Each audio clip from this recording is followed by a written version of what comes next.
Vanguard Zombies, the game that's received a lot of criticism over its reused maps, but is it as bad as it seems? Well, I finally decided to take a closer look at the 3? I'm not sure. However many maps there are, I took a closer look at them to get a better idea of how they were developed. Let's start with the launch map, Darren Fong. As I'm sure you already know, this map as well as Terra Maladicta are composed of one main hub world and several smaller submaps. Darren Fong's hub world comes from the multiplayer map Red Star, and upon closer inspection you'll see a rather significant number of modifications that were made to the map. Of course, there are minor details that were changed, such as the falling snow, the lighting, and little decorations scattered around the map, but there are also some major alterations that were made as well. For starters, some large portions of the map were blocked off.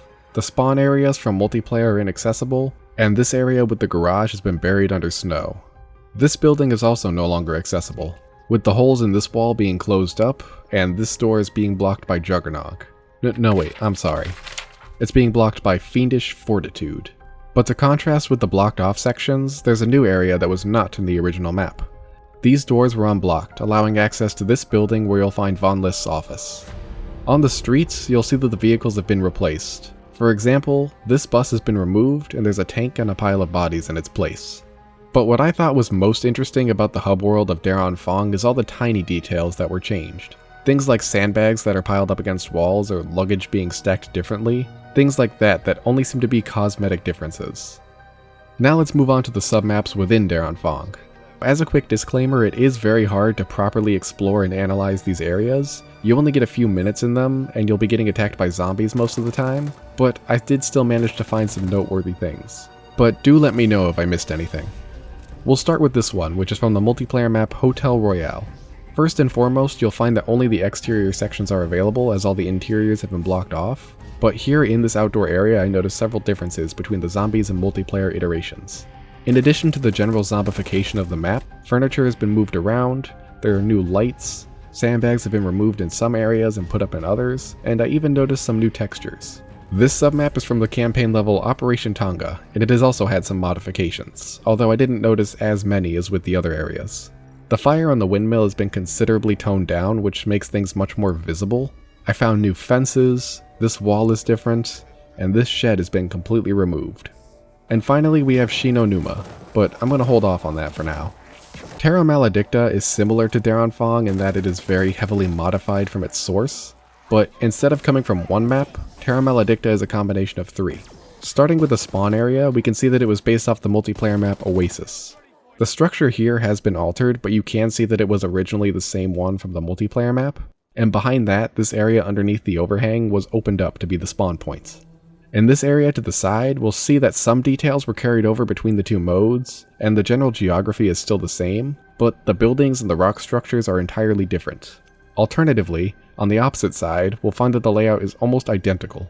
Some windows are gone, some doorways are different, and the height of some walls can vary, but overall it's very similar. In this building, the tarp over the roof is still present, and you can even see one of the same carpets on the wall in the same spot. And finally, this road running along the back of the map is present in both modes, although the buildings, rocks, and vehicles are changed. If we go up this path here, we'll find an area with a derailed train that is very similar to an area from the map Desert Siege. A lot of these train cars are in the same position as we see in multiplayer, especially in relation to the track, but this last one here has been moved to act as the boundary for the map. And finally, for the main hub world, we see that this area in the back with the crashed plane is the same area from the campaign level The Battle of El Alamein. Like in the rest of the map, not all the details are the same between the two, but the pieces of the plane and the geography of the room are very similar.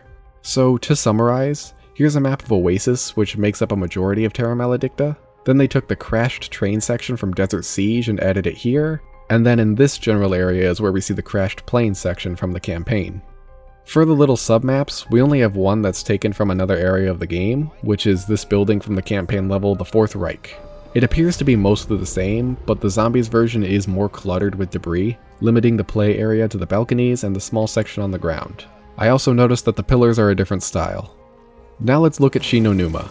To start, I compared it to the smaller version of the map that we see on Darren Fong, and I'm pretty confident that the round-based map was built off this fragment. For the most part, things are identical between the two, at least within the main hut. I did notice that the exterior sections on Darren Fong are different from what we see on the round-based version, which leads me to believe that they were made later. So the round-based version is based off the version seen on Daron Fong, but now the question is, were they made using the Chronicles version of the map? I figured they would be, since the Chronicles version of Nocturne Toten is seen in Cold War, but on closer inspection, I don't think that's the case. The main thing I was looking at was debris around the map. If they did reuse the Chronicles version, you would expect these to be the same in both games, but I often found that they were slightly different.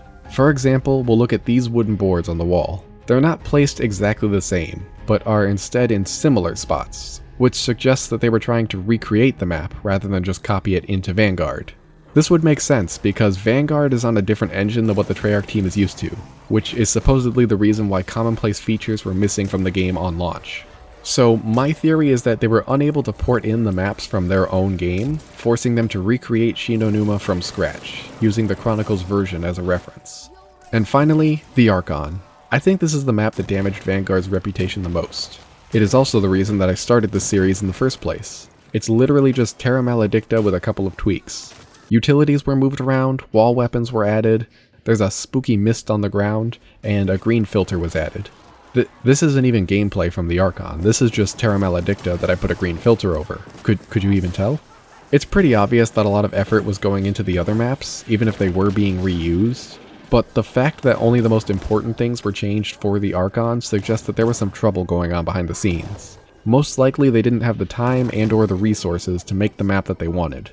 So in conclusion, as I've stated before, this series isn't meant to criticize the developers for reusing maps. It's more to see the development process by analyzing what has changed from the original sources. And honestly, Vanguard surprised me.